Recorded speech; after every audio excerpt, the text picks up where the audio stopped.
So, in this presentation, I'll try to be as quick as possible. I have to be. I'm going to go over the hypostatic union real quick and the problem it faces. The hypostatic union teaches that within the one person of Christ there exist two natures subsisting side by side within him, namely human and divine, deity, godhood, such that Jesus is completely God and completely man. The problem it faces is that it constantly Christ did not die. It commits the same problem that Gnosticism, particularly asceticism, and Islam faces, and that is the rejection of the death of Christ, the death of the Son of God. And the reason why I say this is the New Testament is clear in 1 Timothy chapter 6 that God cannot die. He's immortal. Immortal means deathless, unable to die. It doesn't matter what you define death as. If you define death as cessation of existence, God can experience it. If death is a separation of the body and soul, God cannot go through that phenomenon because he's deathless. If death is separation from God, God cannot do that either. For two reasons, one of which is he's immortal, he cannot die.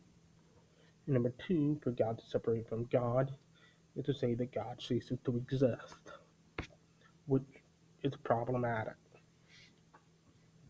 on its own right. So,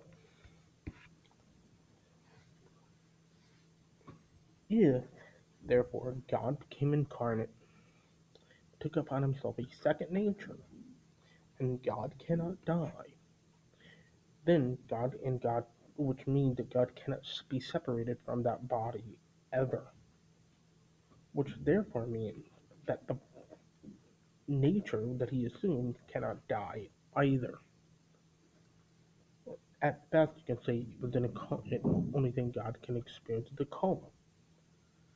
It appeared to us as if the Son of God died, but he never died. He was in a coma for 3 days and 3 nights. This is asceticism. It appeared that he had died. This is the Quran, which said they neither crucified him nor killed him, but God only made it appear to them that it had occurred. But the New Testament says otherwise. The New Testament says in 1 Corinthians 15 that Christ died for us according to Scripture, that he was buried, and that on the third day he rose again. He, not an it, not a what, a person.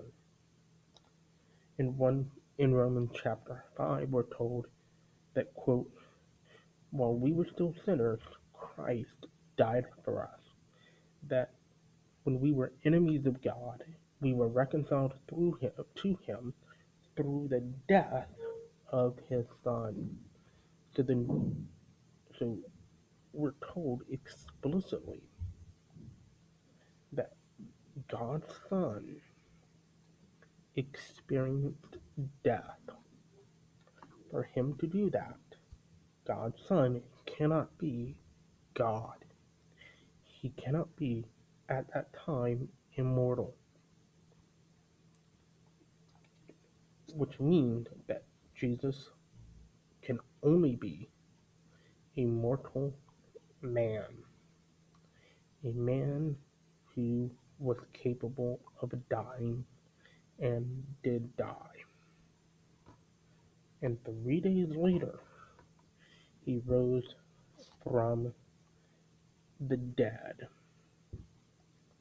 Which, by the way, the New Testament says he had to die and he had to rise from the dead in order that he may be Lord of both the living and the dead.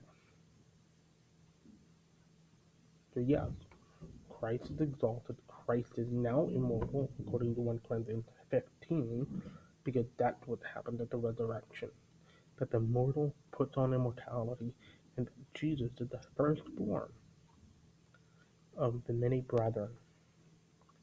He is the beginning of the new creation, the first of the resurrection. Shalom. Peace out.